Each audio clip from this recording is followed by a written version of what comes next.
Thanks for watching my video. Welcome to another Mikei's Top 5 Changes to Guild Wars 2.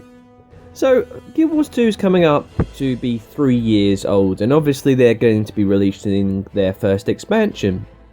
But a lot of people are actually coming back into the game in preparation for the Heart of Thorns expansion, and I wanted to talk a little bit about what has been going on, all the 5 top changes that have happened to Guild Wars 2 since launch. So that's what this video is going to be talking about. It has changed quite dramatically since launch. A lot of the features that have come in, Guild Wars 2 has not been a game that has rested on its laurels. It is constantly changing. And so this video is going to be talking about the differences between the game at launch and what's come into the game for 2015. Number 5. So at number 5 we actually have one of the world bosses, Tequatl. This was a boss that was pretty much similar to how the Shatterer is right now. And he got a bit of a makeover, a little bit, I'd say a year on after Guild Wars 2 came out. And obviously Zaitan had been defeated in the personal story, but there was a lot of talk as to why the Risen was still around. And so ArenaNet gave us this update to Tequatl, a phenomenal update really when you consider and you look back at it. This was an update that changed Tequatl, the mechanics of the fight completely, and this went from a generic world boss fight to something that was challenging, to something that required coordination and teamwork, and set the standard for, I think, what world events and world boss events should be like. So, as we look back, we can say, the Tequatl fight used to be just stand on his foot, like you do with Shatterer, and DPS. Now, we have a boss fight which you have phases, you have cannons, you have adds coming in that needs to be dealt with. However, too many defending, and they'll become champions. You then have different stages of the fight, as you can go through a defense stage, where you have to defend the turrets, and it really is a terrific boss fight compared to what it was at the beginning, or sort of 2012 when Guild Wars 2 came out. So for me, that's why this is the 5th best and top change to come into Guild Wars 2. Number 4. At number 4, we actually have Mega Servers. Now, Mega Servers were brought in because we had the major issue was we had a lot of servers that didn't have high populations.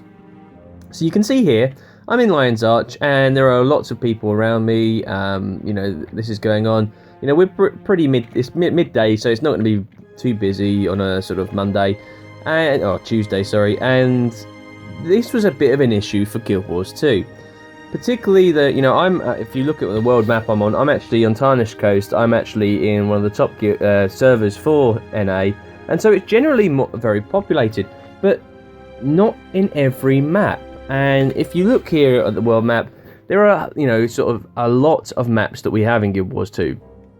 You've got all of Ascalon, you've got the Shiver Peak Mountains, Kryta, the Tarnished Coast. You've got Ore, you've got the Steam Spur Mountains. There are so many maps that you can only have a certain amount of players on, and this was a big issue for Guild Wars 2, that you could go around an entire map like Snowden Drifts and see maybe 3 people.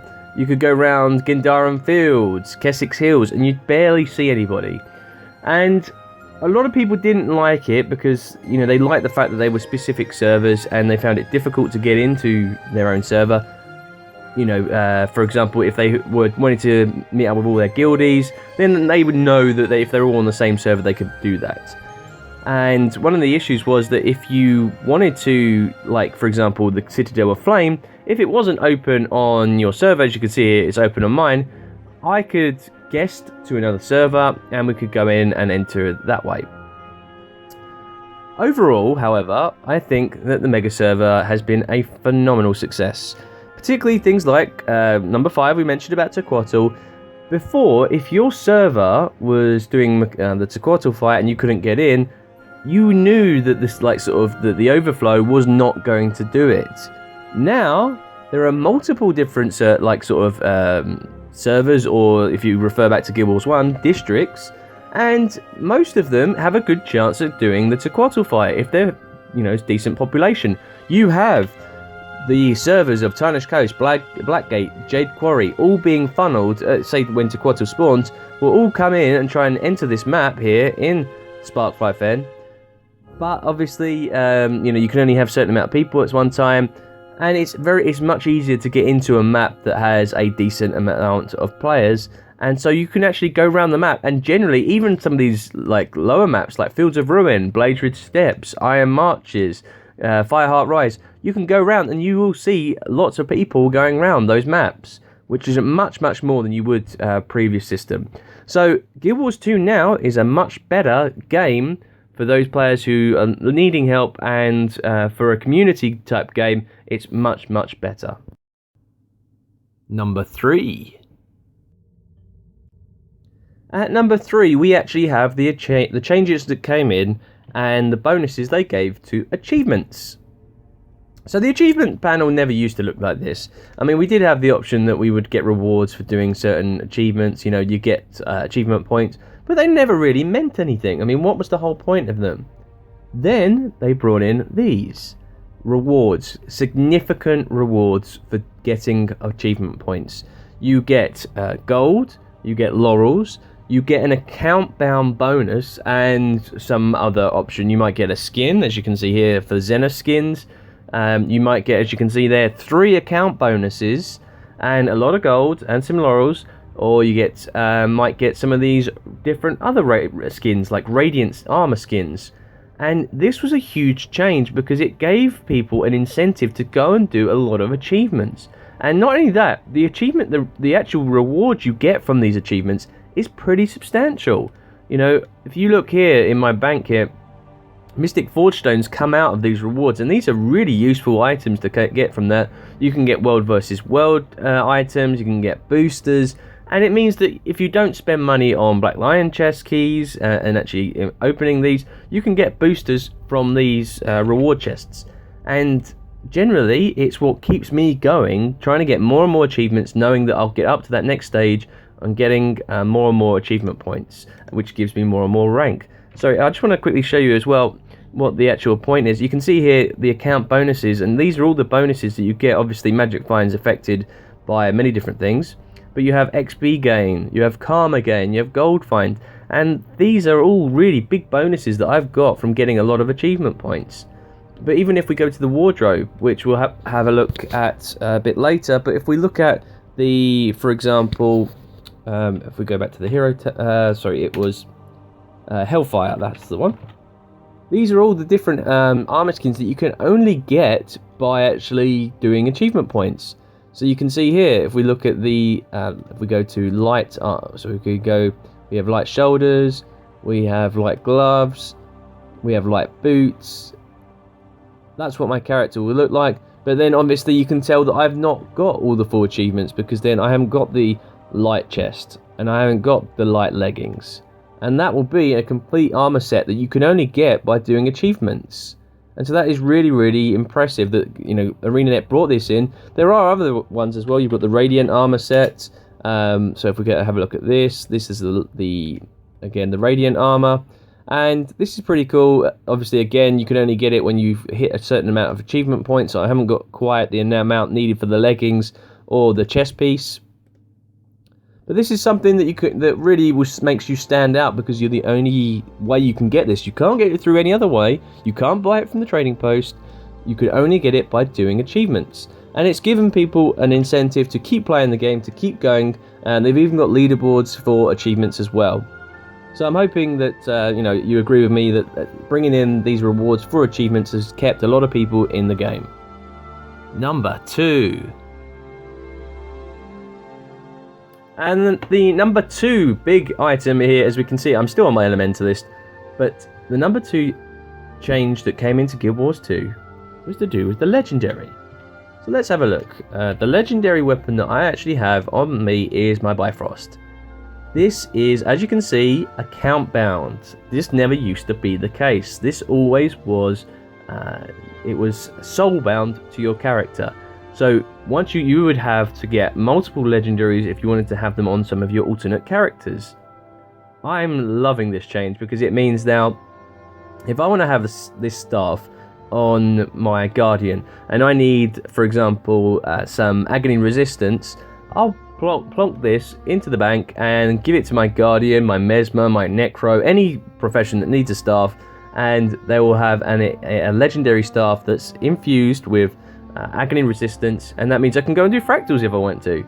But having that account bound for your legendary is really, really impressive. A big change, which was really, really requested by the player base, and fortunately ArenaNet came through for us. So for me, that is the second best change that ArenaNet have made to Guild Wars 2 since launch. Number 1. What the hell, well, stay on my element to this.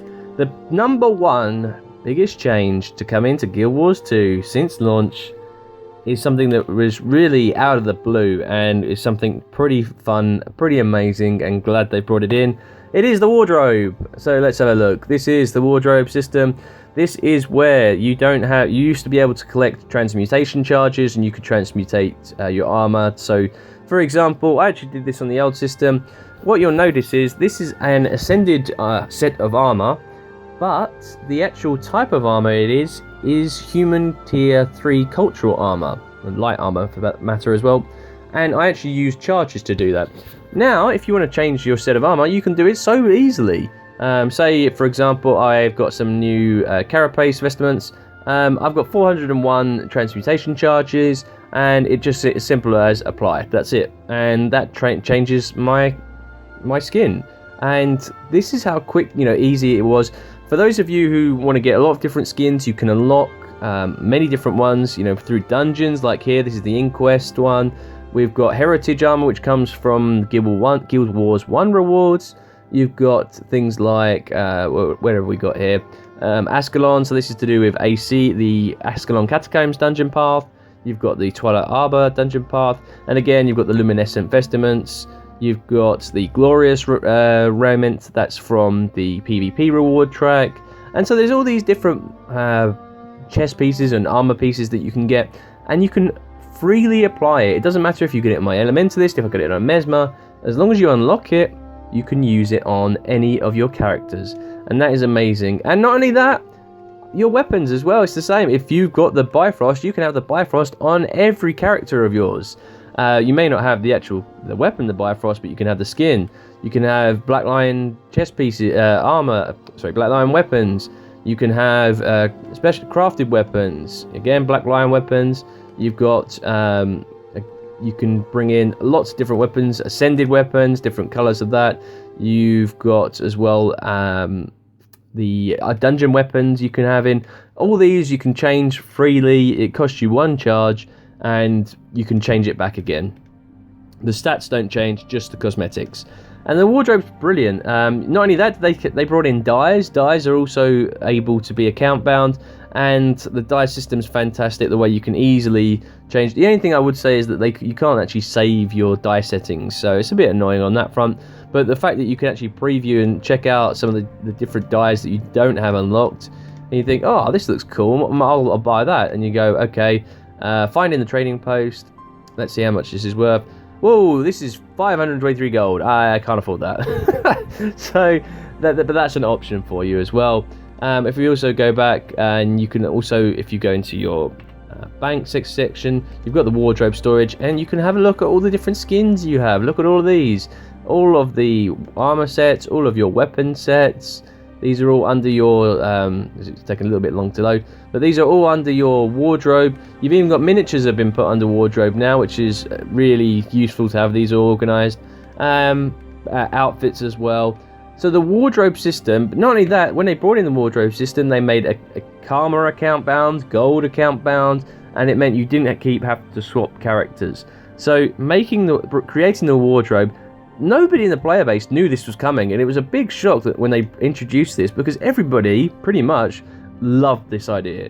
And for me, it's been an outstanding success, and it's something that ArenaNet really... the only thing that I really was annoyed about was the fact they didn't tell us that they were working on it, and I was like, well, why could you have not told us? It is something so good that you could have at least said, we're working on this, having this storage thing, and the more skins you have, the better it is, because you won't have to unlock them.